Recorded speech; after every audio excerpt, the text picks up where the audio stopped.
Hey everyone, welcome back. Today I'm actually going to be talking about the Abxylute N6, and this is a controller for the Nintendo Switch 2. It's essentially just a whole slot in piece for it, and you can see here that it, lets you insert the Switch 2 here. There's little vents at the bottom, and then there's, holes for the actual speakers, and it's got the GameCube design. I think there's a black one as well, but it is more of a squared, aggressive angle type of case. And you'll notice that I have put some grip texture on it too, and that's just because the actual grip on here, it's just like a more slippery kind of plastic. I like an aggressive grip. I like a nice, rubbery style grip. So I've added that on it, and it's made a big difference for this device. It slots in pretty easy with the D-brand skin on the back, with the screen protector on it. There's no issues there. It gets in there nice. Once it's connected, it vibrates. You can change the vibration settings by holding the M button and then up and down on the D-pad. I have it just as like number one. That's good enough for me for right now. But at first, when you slot this in, it is a little bit top heavy. And I didn't love that it's not like, right across the board flush. But then as I started playing it a little bit more, I actually don't mind that the screen is up higher. It just makes it a little bit, better for your neck. You're not turning down your head as much because it is a little bit higher on the actual display. So I do enjoy that. For doing any updates right now, it is through a USB-C cable, but they will have wireless updating over air once the mass production units come in, because again, this is a prototype unit for testing. So, for me to update it right now, I plug this in, I plug into a computer, but before you plug into a computer, you have to hold down this button. So hold this down, plug it in, and then once it's plugged in, you can let go. And then that kind of puts it into a firmware update mode, run the update, and then it's good. But I'm sure there'll be some instructions for where the update is once the mass production units come out. And again, there should be that over-the-air option. I did discover something that's pretty neat though. If you have it connected, and this is just with that cable that's, a female, and I have it plugged into my laptop right now for power just because it's a short stretch.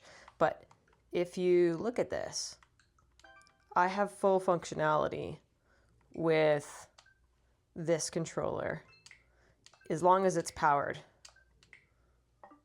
So that's actually pretty cool. So if you have this just, on a desk or something, and you want to just give yourself a light break and still use this as a controller, you totally can, as long as you have power going into it with that female connection. So if you have a longer cord like this for an extension, that'll work just fine. So all that is just plugging in right into power in that bottom port, and it connects wirelessly.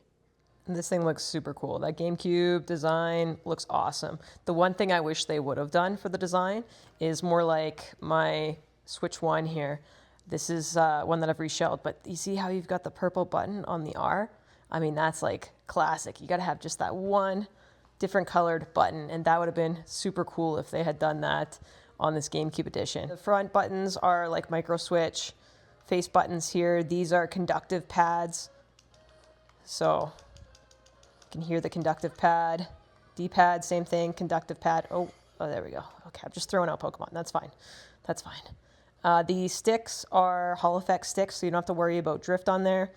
The bumpers here are micro switch, and then these are conductive pads as well on here. So I would have loved to have had micro switches throughout, but it's still a lot better than the Joy-Cons overall, like for comfort, feel.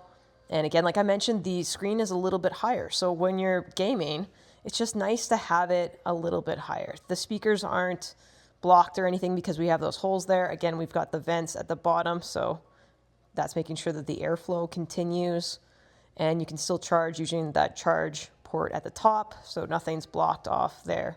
The sound still sounds really good coming through.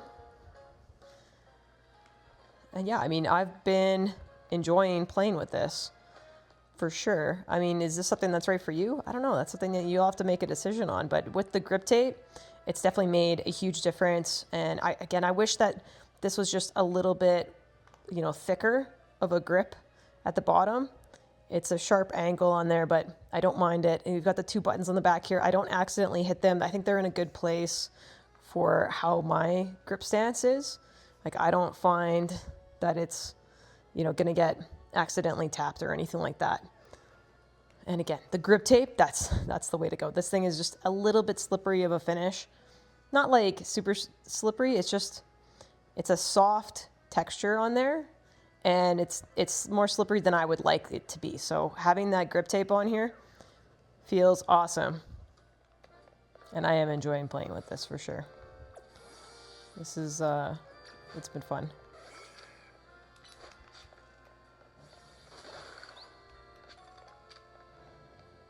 Overall, my impressions of this, I mean, I do enjoy playing with it over the regular Joy-Cons. But again, that grip is not huge. Like, it's just a little bit of, you know, a little bit of bulk. I wish it was a little bit more bulky, you know, to really grab your hands around, and maybe just a little bit more of a trigger style for that. But it still is comfortable to play with. I do enjoy playing with it. It still has that chat button. It still has all the features that, you know, the Switch 2 needs for any of the updates for the buttons. It pairs nicely. If you, again, plug it in to a power source, you can still use it as a controller, which, again, that was a cool find. But they're still going to be putting out updates for the mass production units. Again, you'll be able to do that over the air. So it is nice to see that there's some options rolling out for the Switch 2. And again, that GameCube design looks really cool. So, you know, if this is something that you want to pick up, I'll leave a link to it in the description. Thank you, Abxylute, for sending this out to me to test and review with this prototype unit. And I look forward to seeing what the mass production units come out and turn out to be. But if you want something a little more grippy, I definitely recommend adding that grip tape on here. So let me know what you think down in the comments. Is this something you're going to be picking up? And if you enjoyed this, if it was helpful, make sure you hit that like button and subscribe if you haven't already. Take care until the next one.